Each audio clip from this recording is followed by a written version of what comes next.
जिस मौजू को आपके सामने अपना मौजू सुखन बनाया, कुरान मुक़द्दसा से एक आयत करीमा की तिलावत का शर्फ हासिल किया। अल्लाह रब्बुल इज़्ज़त इरशाद फरमाता है, लक़द काना लकुम फ़ी रसूलिल्लाहि उस्वतुन हसना, तहक़ीक़ के तुम्हारे लिए मौजूद है अल्लाह के रसूल सल्लल्लाहु तआला अलैहि वसल्लम की हयात मुबारका में नमूने अमल, यानी तुम मुस्तफ़ा की जिंदगी को देखते रहो और अपनी जिंदगी उसी के मुताबिक तुम जिंदगी गुजारते रहो, तो यकीन जानो तुम्हारी दुनिया भी संवर जाएगी, तुम्हारी आखिरत भी संवर जाएगी। अब आपको मैं जो इल्म देना चाहता हूं वो ये है कि मुसलमानों, मुस्तफ़ा जाने रहमत सल्लल्लाहु ताला अलैहि वसल्लम की हयात ज़ाहिरा कितने साल की थी? 63 ईयर्स ना, जिसमें से 40 साल ऐलाने नबूवत के पहले का हिस्सा है, सिर्फ 23 साल ऐलाने नबूवत के बाद का हिस्सा है। मगर आज जो मुसलमानों को सुन्नतें याद आती है ना, वो अक्सर बेशतर ऐलाने नबूवत के बाद की सुन्नत याद आती है। हम तो ये जानते हैं कि नबी हमारे लिए आइडियल हैं, लेकिन मुझे समझना यह है कि क्या नबी की जिंदगी हयात मुबारका वो हमारे लिए आइडियल है जो 40 साल के बाद की है, या वो भी जिंदगी हमारे लिए आइडियल है जो 40 साल से पहले की है? आप कहोगे क्यों? इसलिए कि नमाज जो फर्ज हुआ ना वो ऐलान नबूवत के बाद हुआ है, रोजा जो फर्ज हुआ ना वो ऐलान नबूवत के बाद हुआ, हज जो फर्ज हुआ ना वो ऐलान नबूवत के बाद हुआ, ज़कात जो फर्ज हुआ वो ऐलान नबूवत के बाद हुआ है। तो मुसलमानों, सिर्फ नमाज पढ़ना ही मुस्तफ़ा की सुन्नत नहीं है, सिर्फ रोजे रखना ही मुस्तफ़ा के तरीके और आदात नहीं है, सिर्फ हज करना ही मुस्तफ़ा की सीरत नहीं है, सिर्फ ज़कात देना ही मुस्तफ़ा की सीरत नहीं है, बल्कि मुस्तफ़ा का बचपन भी हमारे लिए आइडियल बन गया है, मुस्तफ़ा की जवानी भी हमारे लिए सीरत है, मुस्तफ़ा का बुढ़ापा भी हमारे लिए सीरत और आइडियल है। पता क्या चला? मुस्तफा के बचपन से उठाकर 63 साल जिंदगी का मुताला करो, मुस्तफा की जिंदगी का हर सेकंड मुस्तफा की उम्मत के लिए नमूने अमल, हर सेकंड मुस्तफा जाने रहमत की का हम सब के लिए नमूने अमल बन गया। आप उसको इस तरह से समझे, लोग ये समझते हैं ना किसी पानी ही बैठ कर करके पीना यही सुन्नत है, उसके अलावा भी और सारी चीजें हैं जो मुस्तफ़ा जाने रहमत की हयात ज़ाहिरा से हमें तालीम मिलती है। आप उठाओ बुखारी शरीफ की 3री हदीस, बहुत ही मशहूर हदीस है। अल्लाह के रसूल सल्लल्लाहु ताला अलैहि वसल्लम गारे हिरा में तशरीफ ले गए। सबसे पहली वही अल्लाह के रसूल सल्लल्लाहु अलैहि वसल्लम पर जो नाजिल हुई वो गारे हिरा में। फिर अल्लाह के रसूल सल्लल्लाहु अलैहि वसल्लम गारे हिरा से आप वापस तशरीफ लाए, कहां? अपने घर। जब आप घर को तशरीफ लाए ना, तो आपने हजरत खतीजतुल कुबरा से इरशाद फरमाया, ऐ खतीजा ज़म्मिलूनी ज़म्मिलूनी, ऐ खतीजा मुझे चादर ओढ़ाओ, चादर ओढ़ाओ, चादर ओढ़ाओ। क्यों? इसलिए कि मुझे अपनी जान का खतरा हो रहा है, मुझे अपनी जान का खतरा हो रहा है, चादर ओढ़ाओ। कुरान की वही उतरी थी गारे हिरा में, और सबसे पहली आयत जो वही की गई वो इक़रा बिस्मि रब्बिकल्लज़ी खलक़ की आयत उतरी ना। मुस्तफ़ा जाने रहमत सल्लल्लाहु अलैहि वसल्लम जब गारे हिरा से निकले, बाहर तशरीफ लाए, घर को आए, तो हज़रत खतीजा से आप फरमाते, ज़म्मिलूनी ज़म्मिलूनी, मुझे चादर उड़ाओ, चादर उड़ाओ, चादर उड़ाओ। क्यों? इसलिए कि मुझे खौफ है कि कहीं मैं हलाक ना हो जाऊं, क्योंकि कुरान का बोझ बहुत भारी है। इसलिए कि कुरान के बारे में अल्लाह रब्बुल इज्जत ने इरशाद फरमाया, लौ अनज़लना हाज़ल कुरान अला जबलिन लरअयतहु खाशिअम मुतसद्दिअम मिन खशियतिल्लाह। ये जो कुरान है ना, कुरान अगर इसको अल्लाह पहाड़ों पर उतार देता तो पहाड़ मूस बन जाता। मूस जानते ना, राख हो जाता, पहाड़ राख हो जाता, राख। इतना पावर है कुरान में।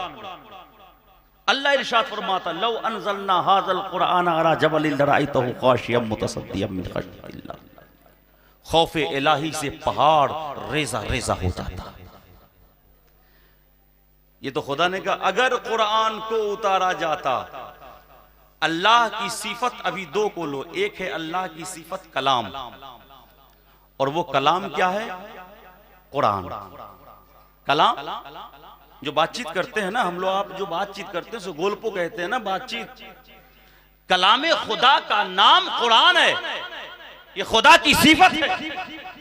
और दूसरी सिफत जो है वो तजल्ली खुदा है, तजल्ली खुदा है। अल्लाह ने क्या इरशाद फरमाया, अगर कुरान को पहाड़ पर उतारा था तो पहाड़ रेजा रेजा हो जाता, और पहाड़ इससे पहले रेजा रेजा हो चुका है।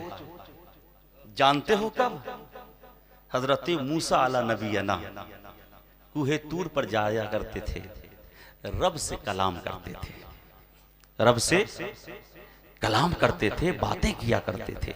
जब कोई मसाला दरपेश होता तो फौरन रब से कलाम करने के लिए कुहे तूर पर पहुंच जाया करते थे। लेकिन कलाम करते करते दिल में ख्वाहिश हुई, फरमाया रब्बी अरिनी कैफ अंजुरु इलैक, रब्बी अरिनी अंजुरु इलैक। ऐ मेरे रब, मैं तुझे देखना चाहता हूं, मैं तुझे देखना चाहता हूं। ऐ मेरे रब, मैं तुझे देखना चाहता हूं। जाहिर सी बात है, किसी से आप गोलपो करते रहिएगा, बात करते रहिएगा, करते करते लगेगा ना एक वक्त इतने दिनों से बात हो रही है, जरा उसको देख लेता तो क्या ही बेहतर होता। दिल को तसल्ली और तशफ़ी तो मिल जाती कि जिससे बात कर रहा हूं वो चेहरा यही है। हजरत मूसा कलाम करते रहे, दिल में ख्वाहिश हुई, ऐ रब मैं तुझे देखना चाहता हूं। रब ने फरमाया लन तरानी, ऐ मूसा तू मुझे नहीं देख सकता। लेकिन हजरत मूसा इसरार पे इसरार, इसरार पे इसरार, इसरार पे इसरार करते चले गए।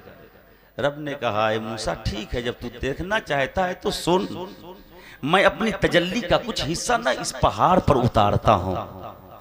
अगर इस पहाड़ ने बर्दाश्त कर लिया तो फिर तू मेरे जलवा को देख लेगा, और अगर पहाड़ मेरी तजल्ली को बर्दाश्त न कर सका, वो तजल्ली भी खुदा की सिफत है और कलाम भी खुदा की सिफत है। अगर वो पहाड़ मेरी तजल्ली को बर्दाश्त कर ले तो तू खुदा का जलवा देख लेगा, और अगर बर्दाश्त ना कर सका तो आई मूसा तू भी नहीं देख सकता है। हजरत मूसा ने फरमाया ठीक है बारे इलाहा। अल्लाह रब्बुल इज्जत ने अपनी तजल्ली उस पहाड़ पर डाली। जब डाली तो पहाड़ रेजा रेजा हो गया, और सिर्फ रेजा रेजा ही नहीं हुआ, हजरत मूसा अला नबीना गश खा करके आप वहीं पर बेहोश होकर गिर पड़े। तजल्ली ना देख सके तो एक सिफत जो खुदा की तजल्ली है पहाड़ पर उतरा तो पहाड़ रेजा रेजा हो गया। अब कुरान भी खुदा की सिफत है, अब इसे उतारना था तो उतारने के लिए मुस्तफा के सीने को खुदा ने सबसे पहले अलम नशरा लका सदरक का मिसदाक बनाया, फिर कुरान को उतार दिया, मजबूत किया पहले मुस्तफा के सीने को, क्योंकि कुरान इतना भारी है, कुरान इतना हार्ड है, कुरान इतना पावरफुल है। पहाड़ पर उतारा जाए तो पहाड़ रेजा हो जाए। ऐ मुस्तफा, पहले मैं तेरे सीने को इतना मजबूत कर दूंगा ताकि मेरी सिफत कुरान उतर जाए, तो फिर तेरा सीना मेरे कलाम को बर्दाश्त।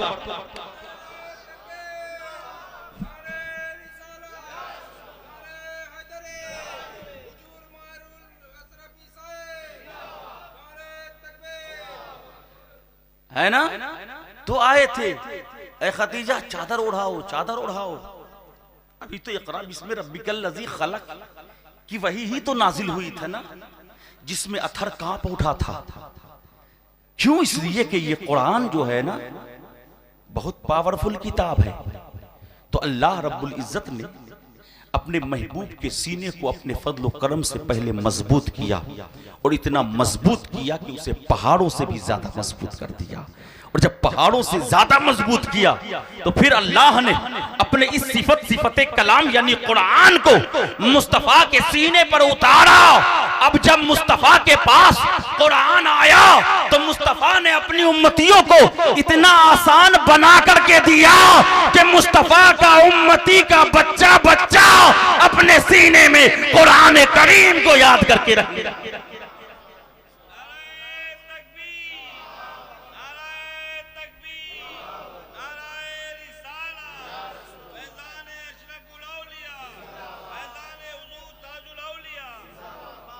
अच्छा, कुरान इतना पावरफुल है, पहाड़ पर उतरता ना तो पहाड़ रेजा रेजा हो जाता, धूल हो जाता। इतना पावरफुल अल्लाह ने पहले सीने मुस्तफा को पावरफुल बनाया, अलम नशरह लका सदरक का मिस्दाक बनाया। फिर उसके बाद अल्लाह रब्बुल इज्जत ने अपने उस कलाम यानी कुरान पाक को मुस्तफा के सीने में अता फरमा दिया।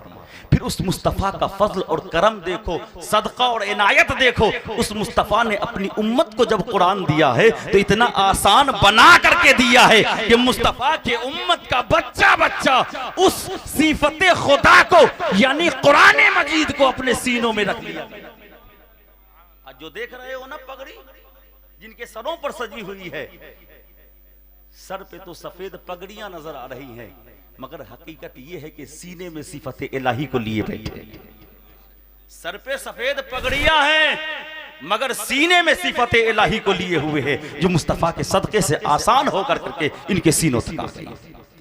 अगर मैं कहूं हक तो इनकी मेहनतों से यह नहीं हुआ है, हाफिजों की मेहनतों से कुरान उनके सीनों में महफूज नहीं है। कुरान अगर हाफिजों के सीनों में महफूज है तो फकत मुस्तफा के सदके से अगर मुस्तफा का सदका ना होता तो कुरान हाफिजों के सीनों में महफूज ना होता।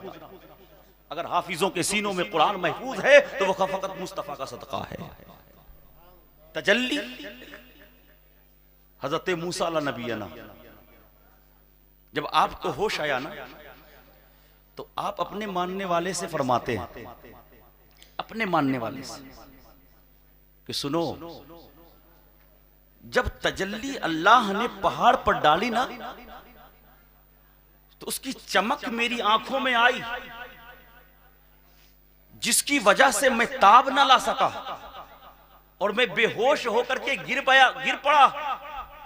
फिर मुझे किसी चीज का एहसास ना रहा, मगर उस दिन के बाद से मेरी आंखों में अल्लाह रब्बुल इज्जत ने इतनी तेज बीनाई अता फरमाई कि 3 मील की दूरी पर काले पहाड़ के ऊपर अगर काली चूटियां चल रही हो ना तो मैं 3 मील की दूरी से भी काले पहाड़ के ऊपर चलने वाली काली चूटियों को मैं देख लिया करता। सिर्फ उस तजल्ली का थोड़ा सा आईने मूसा में आया तो रोशनी इतनी बढ़ गई कि 3 मील की दूरी से काले पहाड़ के ऊपर काली चूटियां अगर चल रही हो, हजरत मूसा फरमाते हैं कि मैं उस काली चूटी को चलते हुए देख लिया करता था। अरे जब कलीमुल्लाह के बसारत का आलम यह है कि 3 मील की दूरी पर काले पहाड़ के ऊपर काली चूटियां चल रही हो देख लिया करते हैं, तो हबीबुल्लाह के आईने मुबारक का आलम क्या होगा अगर जमीन के ऊपर हो तो पूरी दुनिया को मुस्तफा फरमाते हैं मैं अपनी हथेलियों पर देखूं। मुस्तफा जाने रहमत के बसारत का आलम यह है। आज लोग कहते हैं कि मुस्तफा जाने रहमत को पीठ पीछे की खबर नहीं। अरे जब कलीमुल्लाह के बीनाई का ये आलम है तो फिर हबीबुल्लाह के बीनाई का आलम क्या होगा, जिस हबीबुल्लाह को अल्लाह ने रहमतुल लिल आलमीन बनाकर भेजा, जिस हबीबुल्लाह को अल्लाह रब्बुल इज्जत ने उस मूसा कलीमुल्लाह का इमाम बना करके भेजा। तो जब कलीमुल्लाह के बीनाई का ये आलम है तो हबीबुल्लाह के बीनाई का आलम क्या। मुसलमानों, जब आप तशरीफ लाए ना गारे हिरा से, मैं आपको ज्यादा तकरीर नहीं करूंगा, थोड़ी देर, लेकिन आपको एक ज़हन दे रहा हूं। आए ना तो फरमाया मुझे डर है अपने नफ्स के हिलाक हो जाने का। हजरत खतीजतुल कुबरा फरमाती हैं अभी ऐलाने नबूवत नहीं हुआ है, याद रखिए, अभी ऐलाने नबूवत आपने नहीं फरमाया, अभी अभी तो पहली वही का नुज़ुल हुआ ना, अभी अभी तो हम सब के नबी गारे हिरा से तशरीफ लाए ना, अभी अभी तो इक़रा बिस्मि रब्बिकल लज़ी अल्लाह रब्बुल इज्जत की जानिब से आया ना। तशरीफ लाते हैं ना घर पे तो फरमाते हैं ज़म्मिलूनी ज़म्मिलूनी, चादर उड़ाओ चादर उड़ाओ। जिस्म कांप रहा था, हजरत खतीजतुल कुबरा चादर उड़ा देती हैं। हुजूर फरमाते हैं मैं अपने नफ्स के बारे में हिलाक हो जाने का खौफ करता हूँ। हजरत खतीजतुल कुबरा फरमाती क्या हुआ, अल्लाह के रसूल सल्लल्लाहु ताला अलैहि वसल्लम पूरा किस्सा सुना देते हैं। अब किस्सा सुनाने के बाद हजरत खतीजतुल कुबरा क्या फरमाती है वो मैं आपको बयान कर रहा हूं। कल्ला कल्ला वल्लाही, हरगिज़ ऐसा नहीं हो सकता कि आपके जान को कोई खतरा हो, हरगिज़ ऐसा नहीं हो सकता कि आपके जान को कोई खतरा हो, वल्लाही कसम खुदा की, कल्ला वल्लाह, हरगिज़ नहीं, कसम खुदा की आपके जान को खतरा हो ऐसा हो ही नहीं सकता। क्यों नहीं हो सकता? अब हजरत खतीजतुल कुबरा रदियल्लाहु ताला अन्हा इरशाद फरमाती वो इसलिए नहीं हो सकता है कि इन्नका लतसिलुर रहम, इसलिए कि आप जो है ना रिश्तों को जोड़ने वाले हैं, रिश्तों को तोड़ने वाले नहीं हैं। देखिए अभी हुजूर ने ऐलान नबूवत नहीं किया, दुनिया को पता नहीं है कि ये मोहम्मद इब्ने अब्दुल्लाह अल्लाह के रसूल हैं, किसी को पता नहीं, खुद हजरत खदीजा को पता नहीं है, लेकिन उनकी जुबान से ये अल्फाज सुनिए, हदीस पाक है बुखारी शरीफ की तीसरी हदीस, कल्ला वल्लाह, हरगिज नहीं, हरगिज नहीं, कसम खुदा की, ऐसा हो ही नहीं सकता है कि अल्लाह आपके जान को हलाक कर दे, अल्लाह आपको रुसवा करे। क्यों? खतीजा का ईमान उस वक्त भी ये कह रहा है, इसलिए कि जो इंसान रिश्तों को जोड़ता है अल्लाह उसे हलाक नहीं करता, अल्लाह उस पर रहमतों का नुज़ूल, अल्लाह उस पर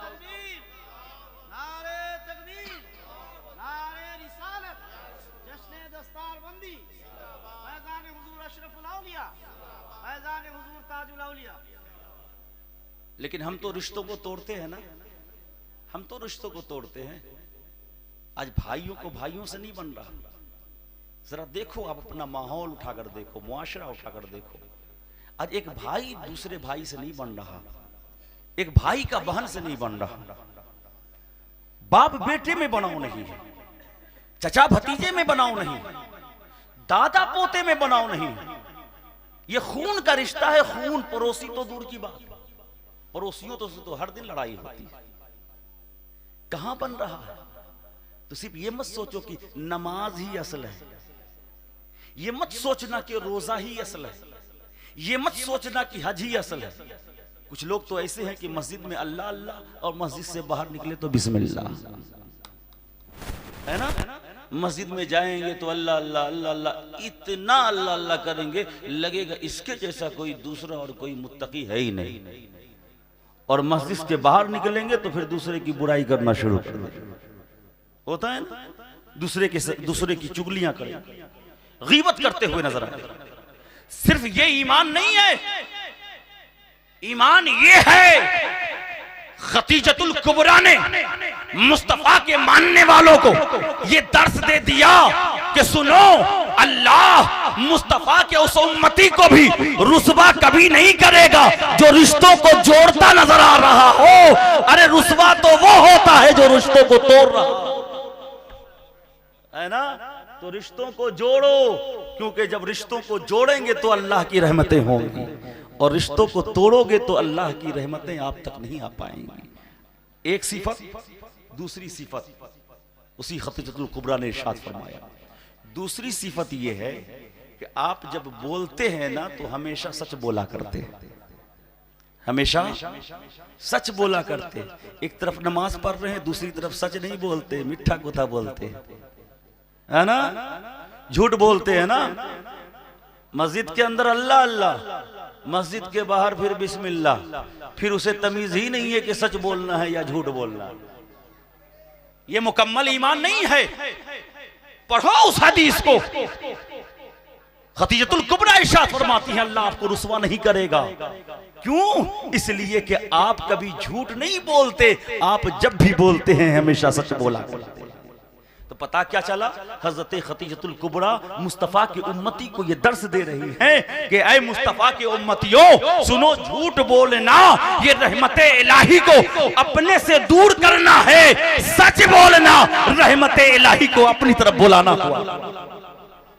सच बोलोगे तो रहमते खुदा होगा, और अगर झूठ बोलोगे तो रहमते खुदा से आप दूर हो जाओगे। तीसरी चीज व तहमिलुल कल। या रसूल अल्लाह, उस वक्त तो हुजूर ने ना ऐलान नबुव्वत नहीं किया था, ऐलान नबुव्वत नहीं किया था। ऐलान नबुव्वत फिर उसके कुछ दिनों के बाद। आप तो वो है ना जो आप कमजोरों का बोझ उठाते हैं, कमजोरों का बोझ, कमजोरों का बोझ उठाते हैं। आज हमारे सामने अगर किसी का फकीर का अगर कोई बस्ता झोला अगर पड़ा हुआ हो ना, तो हम उसे लात मार कर करके फेंक देते हैं। ये हमारी फितरत है ना। हम नमाजी भी हैं लेकिन ऐसा काम करते हैं, हम रोजे भी रखते हैं मगर ऐसा काम करते हैं, हम ज़कात भी देते हैं मगर ऐसा काम करते हैं, हमने हज भी किया है मगर ऐसे काम करते हैं। लेकिन खतीजतुल कुबरा मुस्तफा के उम्मतियों को यह दर्स दे रही है कि कमजोरों का बोझ जो उठाता है अल्लाह उसे रुसवा नहीं करता, बल्कि कमजोरों के बोझ को जो नहीं उठाता है उसे जिल्लत समझता है, यकीनन वो अल्लाह की रहमतों से महरूम हो जाए। तो अगर चाहते हो कि अल्लाह की रहमतें मेरे करीब हो तो कोशिश करो कि हम कमजोरों के बोझ को उठाएं। कमजोरों का बोझ का मतलब क्या है? कमजोरों की मदद करना। अब इसी पर ये मदरसा है ना, सारे बच्चे जमींदार के बच्चे नहीं होते, मदारिस इस्लामिया में पढ़ने वाले सारे बच्चे के बाबा करोड़पति नहीं होते, सारे तालिब इल्म के बाबा लाखपति नहीं होते। बहुत तो ऐसे बच्चे भी होते हैं ना कि जिनके बाबा क्या खाएंगे क्या कमाएंगे ये भी सोच रहे होते हैं। ये भी एक तरह के क्या कहेंगे, मदद के लायक है ना, हकदार है ना। इनके बोझ को उठा लें, इनके कफील बन जाए, इनकी किफालत करें। अगर एक बच्चे का नाश्ता की कीमत 500 रुपए कोई दुकानदार ले रहा है तो आप कोशिश करें कि 500 रुपए मैं अदा कर दूंगा, उस तालिबे इल्म को नाश्ता देता रहना। अगर उस बच्चे की कफालत कर लेते हो तो यकीनन अल्लाह की रहमतों के साए में, अल्लाह की रहमतों के साए में। ये क्या मुस्तफा की आदत है, मुस्तफा का तरीका है, मुस्तफा की सुन्नत है कि जब कमजोरों को देखते हैं तो खुद उसका बोझ उठा लेते हैं। क्या आपने नहीं जाना अल्लाह के रसूल सल्लल्लाहु ताला अलैहि वसल्लम गुजर रहे थे, एक बुढ़िया अपनी गिठड़ी को रख कर करके वहीं पर बैठी हुई थी। हुजूर ने पूछा, मैं बहुत जल्दबाजी में बोल रहा हूँ, कहाँ जाना है?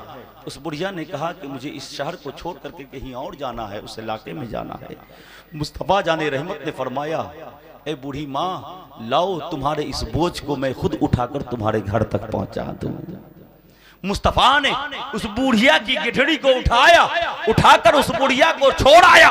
जब दरवाजे पर पहुंचे तो मुस्तफा ने फरमाया, ऐ बूढ़ी, बता उस शहर से तुझे किस चीज ने हिजरत करने पर मजबूर किया? तो उस बूढ़ी ने कहा कि ऐ शख्स, ऐ जवान, इसलिए मैं वहां से निकली हूँ क्योंकि वहां मैं सुनी हूँ एक बंदा आया है, एक इंसान का वजूद हुआ है जिसका नाम मोहम्मद है। लोग कहते हैं कि वो साहिर है, लोग लोग कहते हैं वो जादूगर है, लोग कहते हैं जो उसे देखता है उसी का गर्विदा हो जाता है। वो ऐसा दीन लेकर आया है जिस दीन को हम नहीं मानते हैं, इसलिए उस बंदे के डर से मैं भाग रही हूँ। तो अल्लाह के रसूल फरमाते हैं, ऐ बूढ़ी औरत, जिस मोहम्मद नाम के शख्स से तू यहाँ आई है ना, वो मोहम्मद कोई और नहीं, मैं ही मोहम्मद हूँ। उस बूढ़ी ने जब देखा तो कहा, अगर तू ही मोहम्मद है तो सुन, आज तुझे गवाह बनाकर मैं तेरे सामने उस खुदा का कलमा पढ़ता हूँ जिसका कलमा तू पढ़ता है,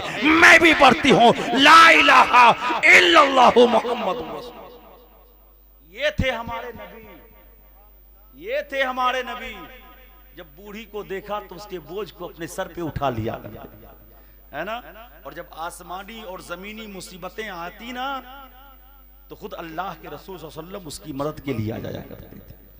आज आप सुने होंगे कि कई दिनों से दो तीन दिनों से न्यूज चल रही है, कुंभ में घटना हो गया, हुआ कि नहीं कुंभ में घटना।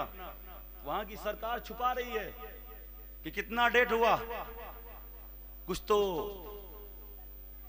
बोल रहे हैं कि नहीं, उन लोगों की भाषा में अच्छे जगह चला गया है ना बाबा, ठीका होच्छे भालो होच्छे, ठीक जगह चला गया है, नहीं दे रहा, मीडिया तक को वहां अंदर जाने नहीं दिया जा रहा है। कहीं ऐसा ना हो कि हकीकत का इंकशाफ हो जाए, हकीकत खुल जाए। मगर उसी न्यूज के बीच में आप सुनोगे कि जब ऐसे मामलात हुए ना, जब भगदड़ मची ना, वहां लोग इधर उधर भागे ना, तो किसी ने अगर पनाह दिया है ना तो वो किसी यहूदी और नसरानी ने पनाह नहीं दिया है। अगर उन लोगों को पनाह भी दिया है तो उसी मुस्तफा के मानने वाले मुसलमानों ने दिया। पढ़ो उनका ये किरदार, उनका ये कैरेक्टर, उनका ये अमल हमें ये बता रहा है कि आज भी मुस्तफा की सीरत मुस्तफा के मानने वालों में मौजूद है। जो गैर मजहब के लोग मुसलमान को इतनी गालियां देते हैं, जब उन पर मुसीबत आ जाए तो वही मुसलमान होते हैं कि उसे अपनी मस्जिदों में पनाह दे देते हैं और दुनिया को बता देते हैं कि हम दुनिया के ठेकेदार के मानने वाले नहीं हैं, अगर हैं तो मदीने के अहमद मुख्तार के मानने।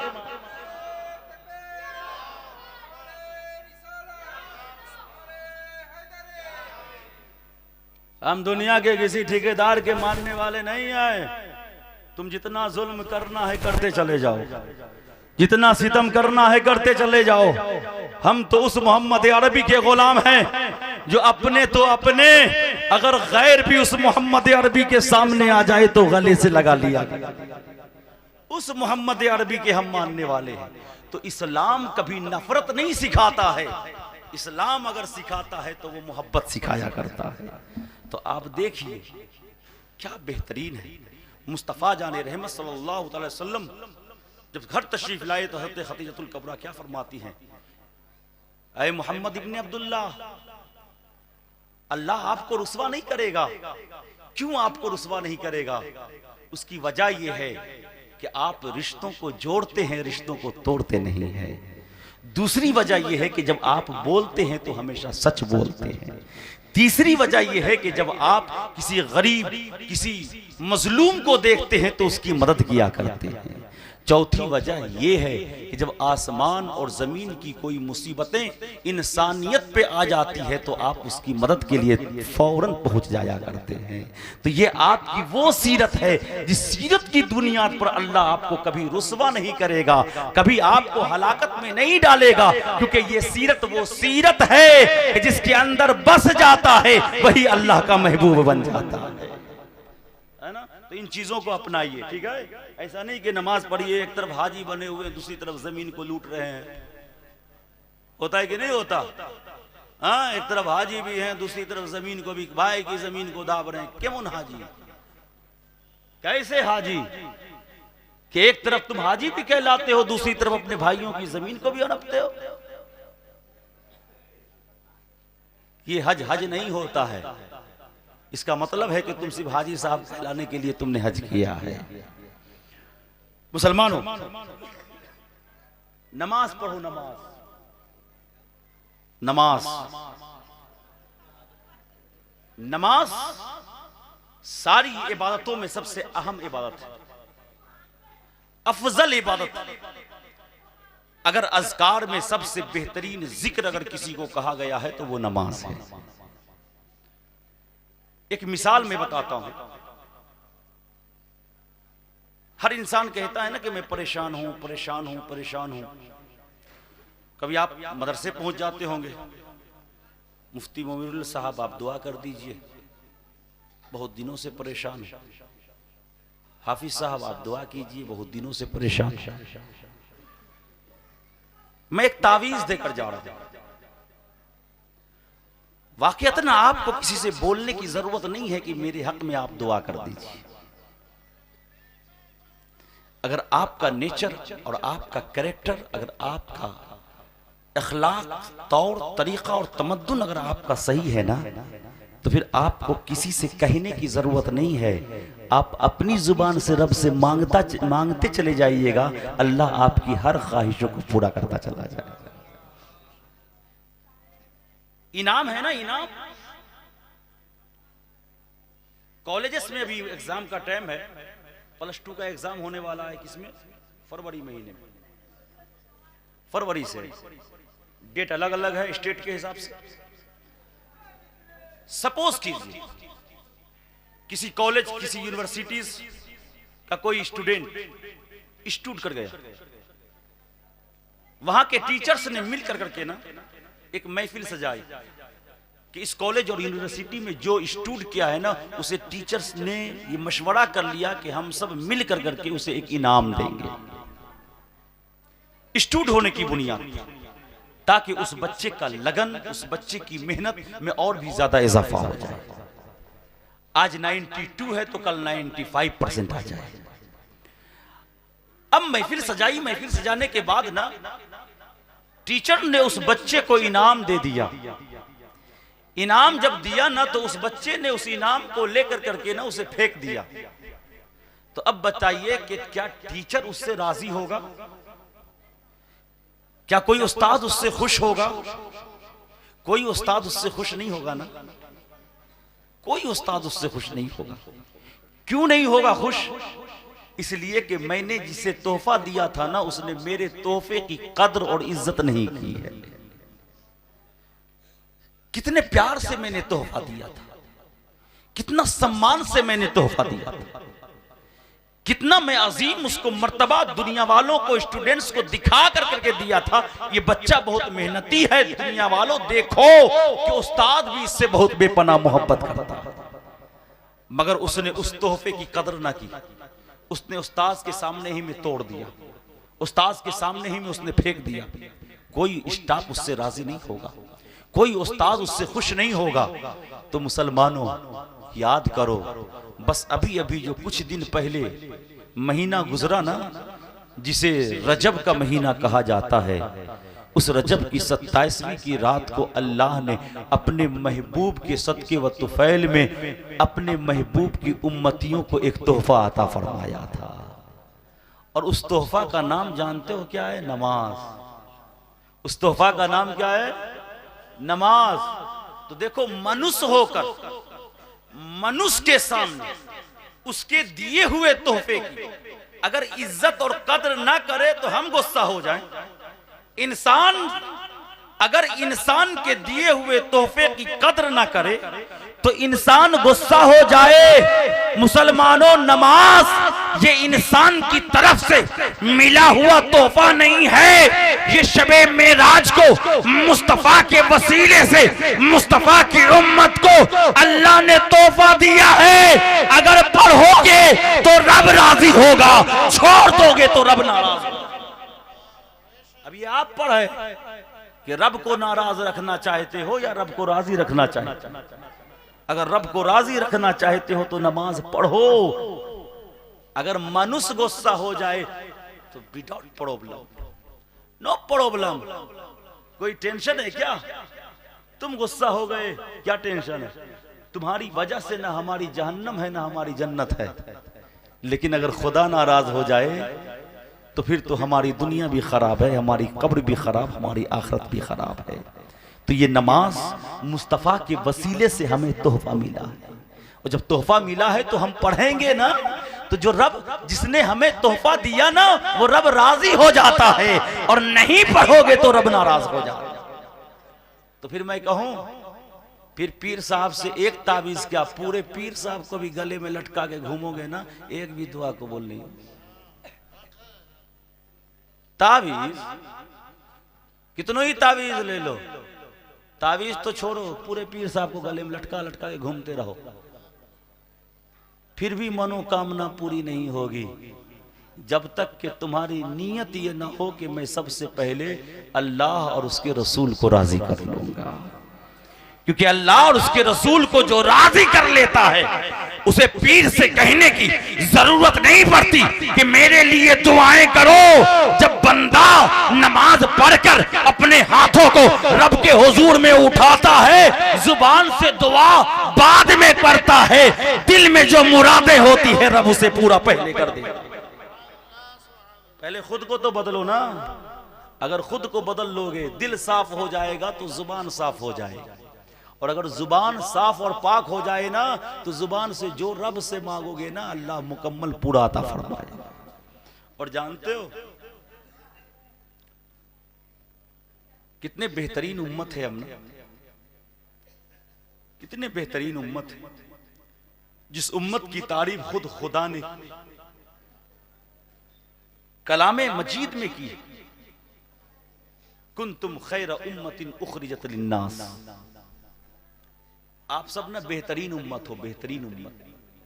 कुरान में कहा गया हम जैसे गुनहगारों के लिए, कुरान में अल्लाह ने इरशाद फरमाया कुंतुम खैर उम्मतिन उखरिजत लिन्नास, तुम सब बेहतरीन उम्मत हो। किस एतबार से बेहतरीन उम्मत, किस एतबार से बेहतरीन उम्मत?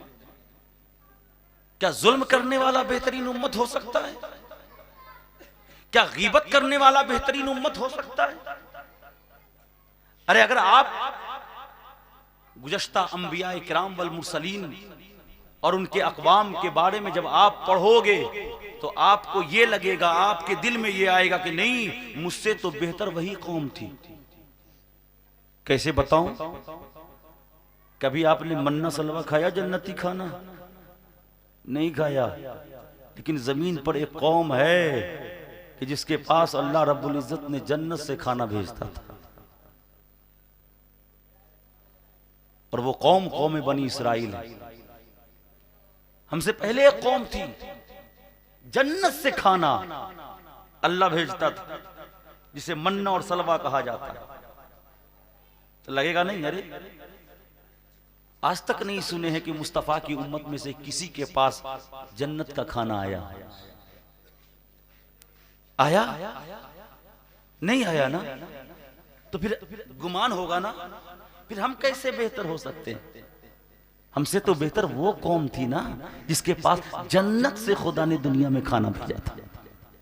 जानते हो एक कौम ऐसी थी, हम आज खेतों में और मार्केटों में जब मई की गर्मी और तपिश में जब निकले ना तो हमारे सर के ऊपर कोई बादल और साया नहीं होता, मगर तारीख में एक कौम ऐसी भी गुजरी है कि जब वो कौम अपने घरों से खेतों में निकलती थी ना तो आसमान का बादल उसके सर पर आकर के साया किया करता था।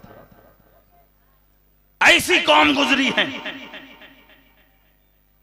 अब आपको क्यों अपनी मोने भावबेन ना, मोने भावबेन अपनी, हम कैसे भालो हो सकते, हम कैसे अच्छे हो सकते? अरे वही कौम तो अच्छी थी ना। हम तो खेत में जाते हैं तो धूप की तपिश होती, सूरज की गर्माहट होती, हमारे जिस्म से पसीने, जो पानी पीते हैं वही पानी पसीने के रूप में हमारे जिस्म से बह करके निकल जाते, प्यास की शिद्दत का एहसास होता है, मगर कोई हमारे सर पर आसमान का बादल नहीं आता। हमसे बेहतर तो वो कौम थी कि जिसके सर पर अल्लाह रब्बुल इज्जत ने बादल का साया अता फरमाया था। फिर हम कैसे बेहतर हो गए?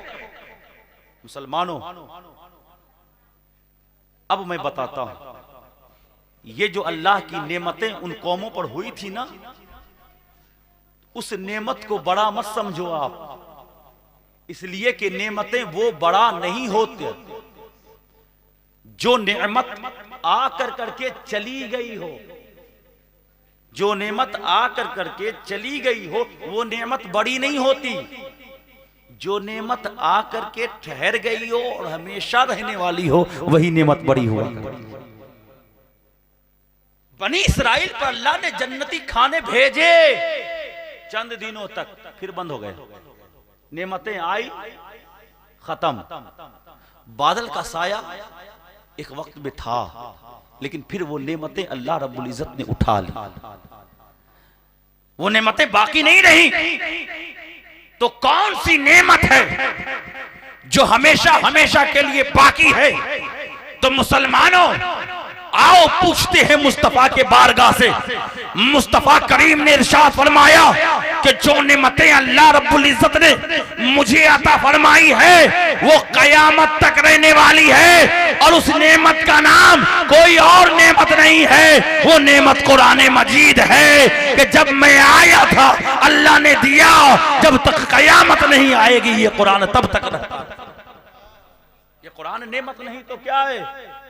अरे अगर कोई इंसान उस कुरान को पढ़ कर करके मरीज पर दम कर दे तो अल्लाह रब्बुल इज्जत शिफा दे देता है। कितनी बड़ी नेमत है ये वो कुरान है कि जिस कुरान को अगर घर में पढ़ा जाए तो घर से अगर आसे वो वलियात जिन शैतान अगर उस घर में हो तो उस कुरान पाक के क़िरात की वजह से, तिलावत करने की वजह से घर आसे वो वलियात से महफूज हो जाए। कुरान से बड़ी नेमत कोई नहीं है। तो हम तो वो खुशनसीब हैं कि पहले के कौमों को वो नेमतें मिली जो आई चली गई, लेकिन अल्लाह ने हम उम्मतियों को अगर कोई नेमतें अता की हैं तो उस नेमतों में सबसे बड़ी नेमत का नाम कुरान है कि जब तक दुनिया बाकी रहेगी कलाम पाक। देखते हो दुनिया कोशिश कर रही है कि कुरान को मिटाया जाए, दुनिया कोशिश कर रही है कि इस्लाम को मिटाया जाए, दुनिया कोशिश कर रही है कि मुसलमानों का निस्तो नाबूद कर दिया जाए, दुनिया कोशिश कर रही है कि मुसलमानों को भारत में रहने न दिया जाए, दुनिया ये कोशिश कर रही है मुसलमानों पर जुल्म और सितम इतने ढाए जाए कि मुसलमान इस मुल्क को छोड़कर भाग जाए। मगर सुन, जब तक इस मुल्क में हाफिज़े कुरान रहेगा तब तक हकीकत में मुस्तफा का फैजान सब भारतीयों पर, जब तक इस मुल्क में हाफिज़े कुरान रहे। इसलिए हाफिज़े कुरान ही तो है। सबसे पहली दलील ये कि अल्लाह रब्बुल इज्जत का वो जिक्र है कुरान, और खुद अल्लाह रब्बुल इज्जत ने उस कुरान की हिफाजत की जिम्मेदारी खुद अल्लाह रब्बुल इज्जत ने ले ली है। हमारा कलाम है, उसकी हिफाजत हम करते हैं। और दूसरी दलील ये है कि जो आपके सामने में भी बैठे हुए यही तो है कि कुरान अगर पूरी दुनिया मिलकर करके भी ये चाहे कि कुरान का नामो निशान मिटा दें तो कुरान को अगर मिटाना होगा तो मुकम्मल हाफिज़े कुरान को भी मिटाना होगा, और ये मुमकिन ही नहीं है कि मुकम्मल कुरान हाफिज़े कुरान को मिटाया जाए। तो मुसलमानों, ये आपकी जो बस्ती में ये मदरसा चल रहा है, अल्हम्दुलिल्लाह आपका बहुत सपोर्ट है।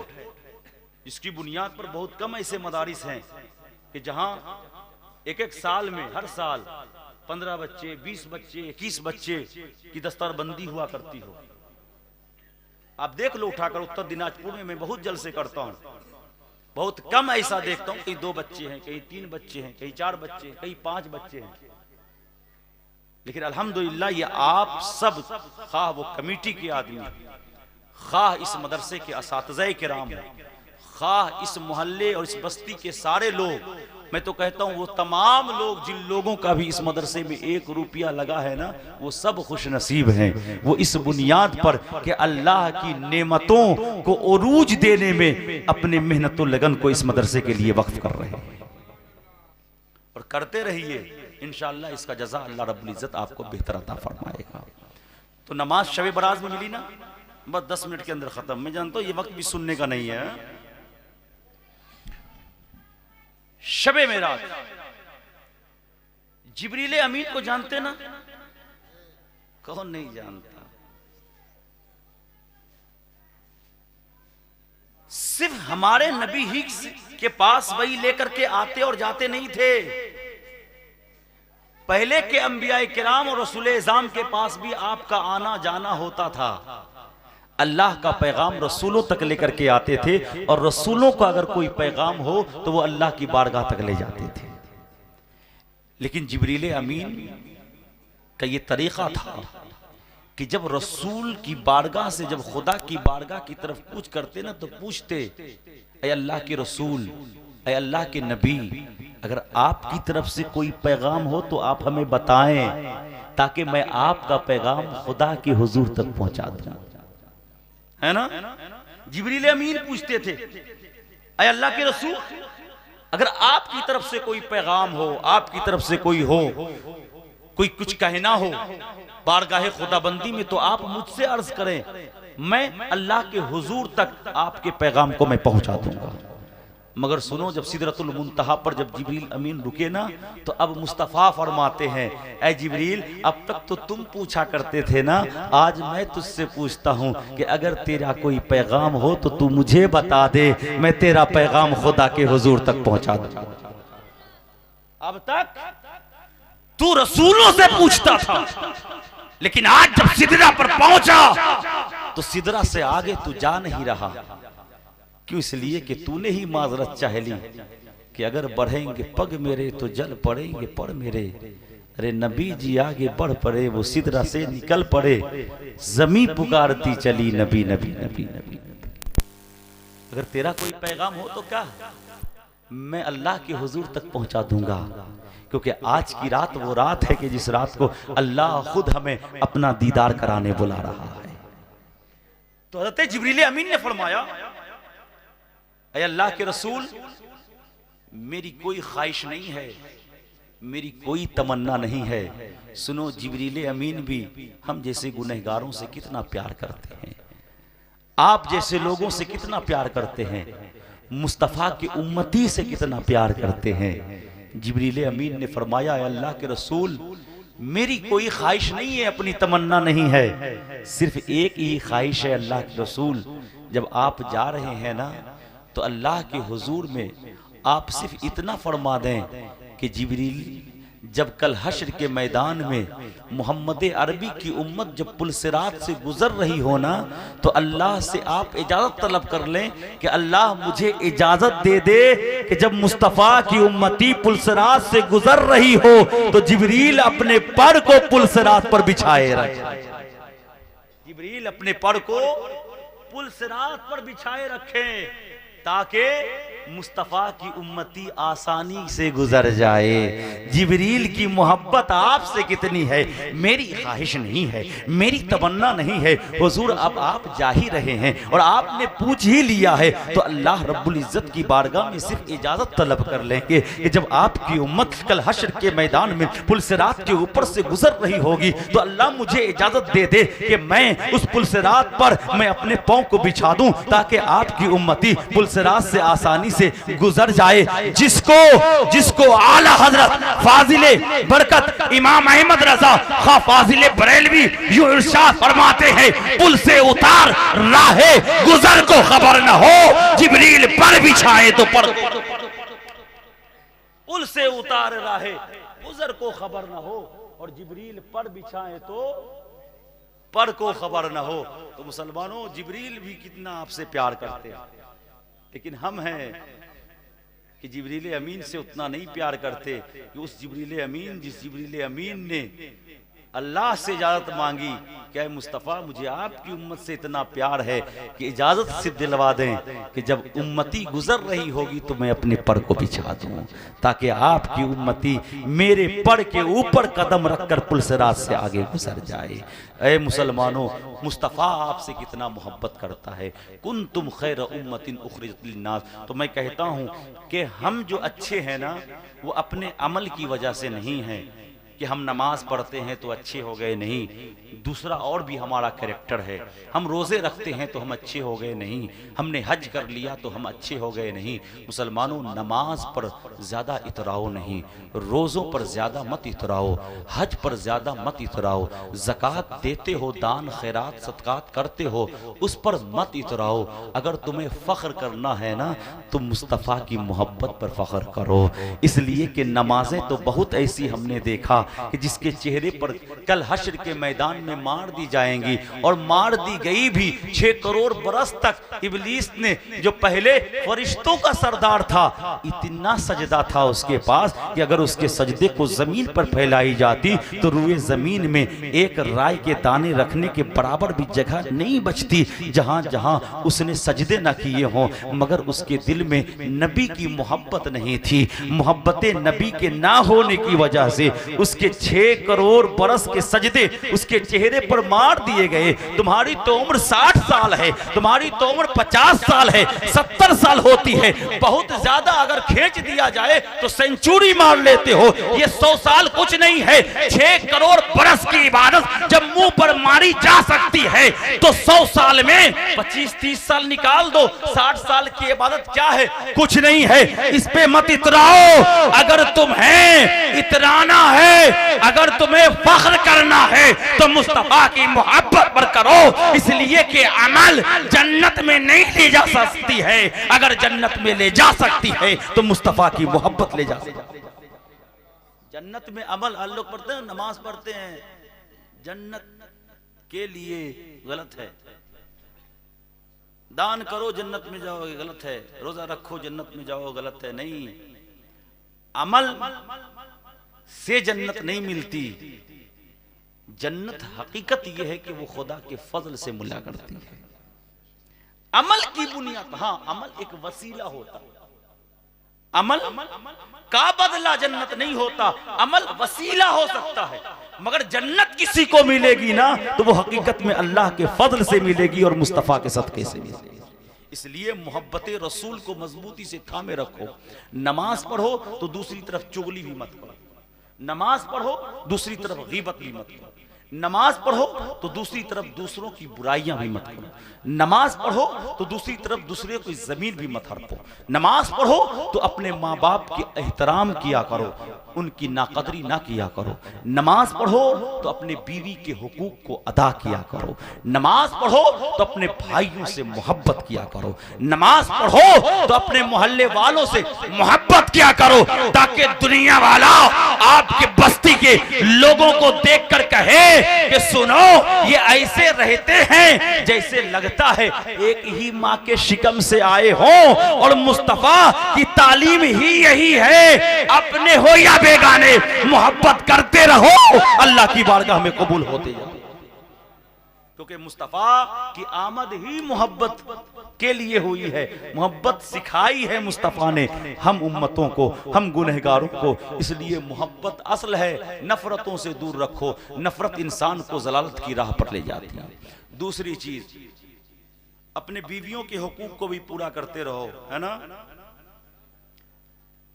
जीनत जो होती है ना बीवियों के लिए, अपने शौहरों के लिए होती है, शौहरों के लिए। आजकल देखोगे आप अपने घरों में होती ना तो बन संवर कर नहीं रहती, जो महल है, क्योंकि उसकी जीनत जो हलाल है ना वो सिर्फ उसके शौहरों के लिए है। जहां अनुष्ठान में जाना हुआ, जहां कहीं दावत में जाना हुआ तो फिर बन संवर के निकलती हैं, है ना।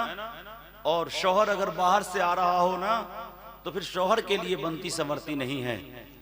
हर औरत को चाहिए उसकी जीनत, उसकी जिवाइश, उसकी पाकी, जो उसका हुनर है वो अपने शौहरों के सामने उसे आरास्ता पैरास्ता करे, गैरों के सामने नहीं।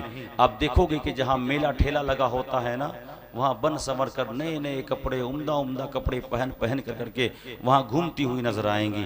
लेकिन हकीकत यह है कि तुम्हारा हुस्न अगर किसी को दिखाना जायज़ है तो वो फ़कत आपके शौहरों को दिखाना जायज़ है। अगर आप उनकी इज्जत करोगे तो यकीन वो भी आपकी इज्जत करेंगे। नाकदरी कब होती है? जब आप अपने शौहर की तौहीन करोगे तो यकीनन शौहर के दिल से जब आप निकल जाओगी तो फिर मोहब्बत कायम नहीं होगी, तो फिर नफरतें ही कायम होगी। दूसरी चीज